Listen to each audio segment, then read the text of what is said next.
Boxing update, Floyd Mayweather Jr. kinasuhan ang Showtime at ang presidente na si Stephen Espinosa.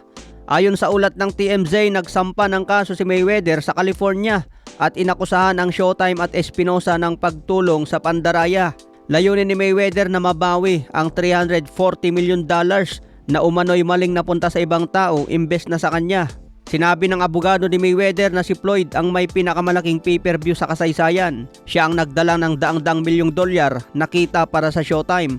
Ngayon lalaban daw si Mayweather sa korte para mabawi ang perang nararapat sa kanya. Base sa reklamo, ang perang dapat ay diretsong mapunta kay Mayweather ay ipinadala umano ng Showtime sa kanyang long-time advisor na si Al Haymon.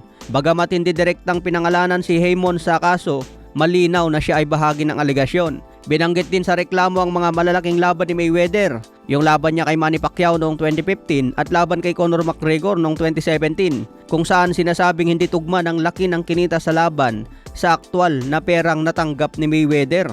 Matatanda ang nagsimula ang partnership ng Mayweather at Showtime noong 2013. Sa ngayon wala pang official na sagot mula sa Showtime at kay President Espinosa o sa kampo ni Al Haymon. Senyales na ba ito mga boss na nauubusan na ng pera si Mayweather dahil naghahabol na ng pera sa Showtime at kay Al Haymon? Sa iba pang balita, Shakur Stevenson tinatawanan ang pag-coach ni Teofimo Lopez Sr. Hindi daw siya nakapagbigay ng magandang instruction kay Lopez kung paano ang gagawin sa laban. He don't go tell him no instructions.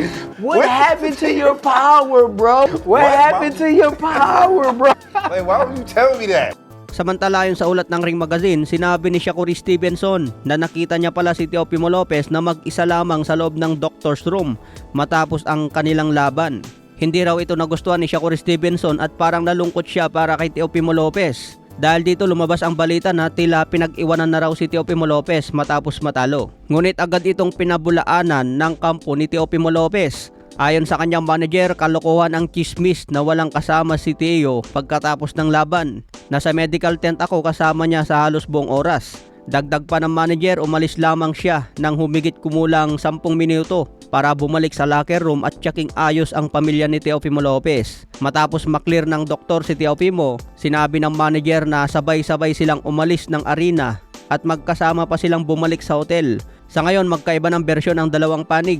Sabi ni Stevenson, nakita niya na mag-isa lamang si Teofimo Lopez at parang nalulungkot. Sa kampo naman ni Teofimo Lopez, sinabi nila na hindi naman iniwanan si Lopez. Naiwanan lang daw ng mga 10 minuto na mag-isa. Okay mga boss, hanggang sa muli nating updates.